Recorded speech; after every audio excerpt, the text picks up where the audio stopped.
अमित गर्ग जी, राधे राधे महाराज जी।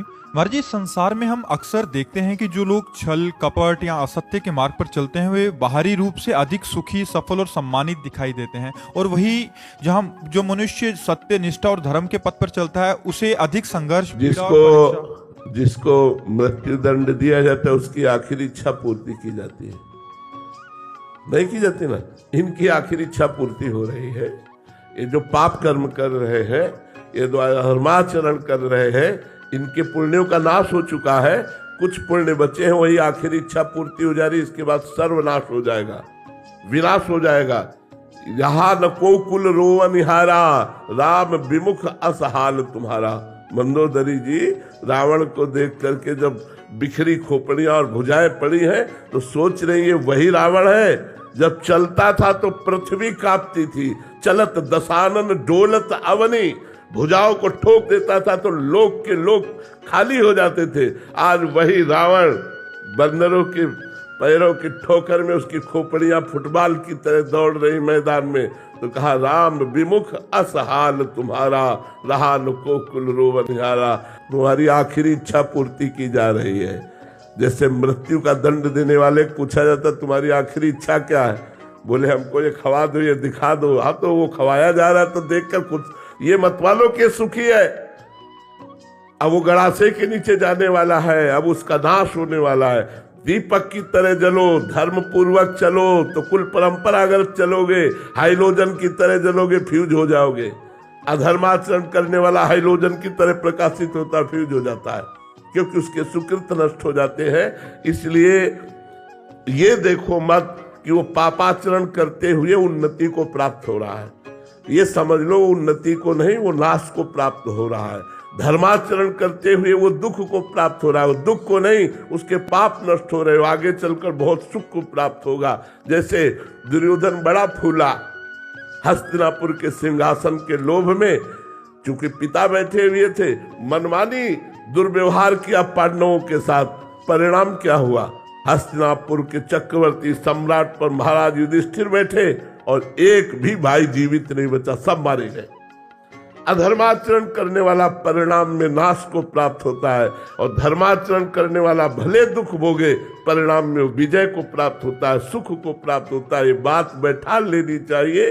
अधर्माचरणियों की उन्नति देख करके अधर्माचरण नहीं करना चाहिए कि बड़े सुखी नहीं है, बड़े अशांत, चिंता, भय और शोक से ग्रसित है, और परिणाम में उनका पतन होगा।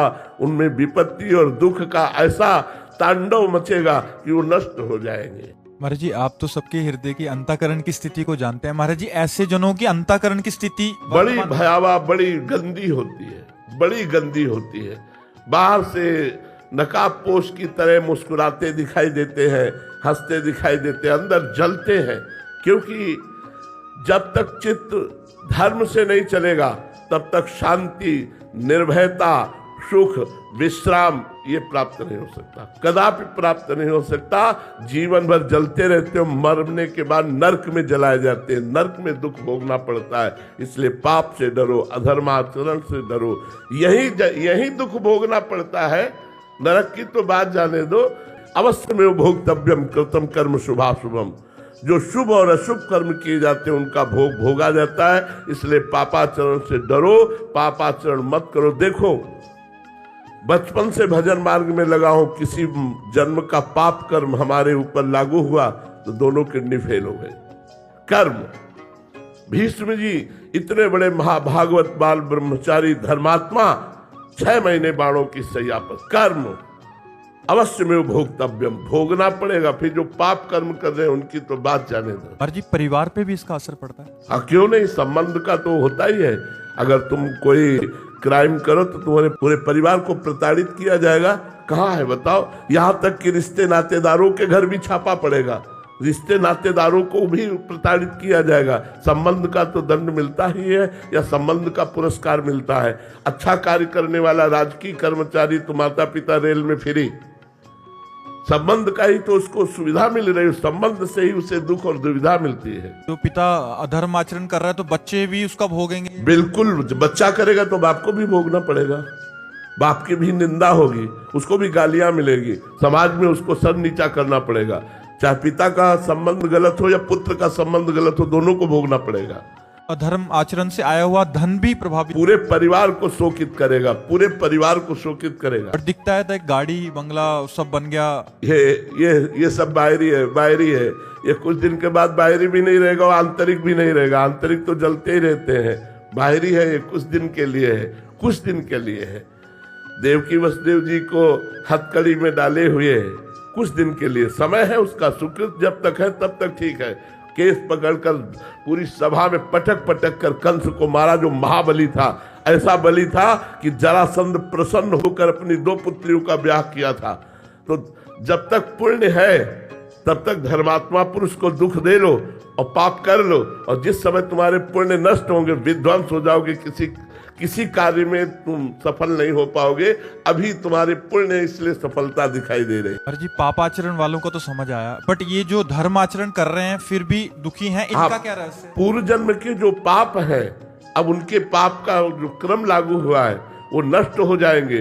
तो पूर्व जन्म के पुण्य और इस जन्म का पुण्य जब दोनों मिलेंगे तो ये सूर्य की तरह प्रकाशित हो जाएंगे, ये परमानंद को प्राप्त होंगे। और पापी पुरुष का वर्तमान में पुण्य खर्चा हो रहा है, जब पूर्व का पाप और वर्तमान का पाप दोनों मिल जाएगा तो ऐसा ब्लास्ट होगा कि सर्वनाश हो जाएगा। और इनके अंतःकरण की स्थिति क्या रहेगी? शांत, प्रसन्न, भले दुख में है लेकिन प्रसन्न। देखो 12 वर्ष का वनवास, 1 वर्ष का अज्ञातवास पांडवों को मिला, लेकिन साथ में ब्रह्म ऋषियों का संग। ये सौभाग्य कि बड़े बड़े ब्रह्म ऋषि भगवान की चर्चा सुनाते हुए उनको 12 वर्ष समझ में ही नहीं आया कैसे कट गए।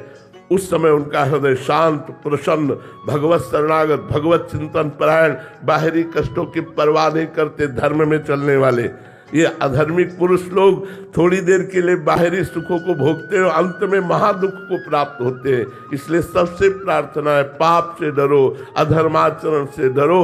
उन्नति धर्म पूर्वक हो तो स्वीकार करो, धर्म पूर्वक रुपया मिले तो स्वीकार करो। अधर्म रूपी धन, अधर्म रूपी उन्नति बिल्कुल स्वीकार न करो। वो तुम्हारे परिवार को और तुम्हारे को परम अशांति प्रदान करेगी।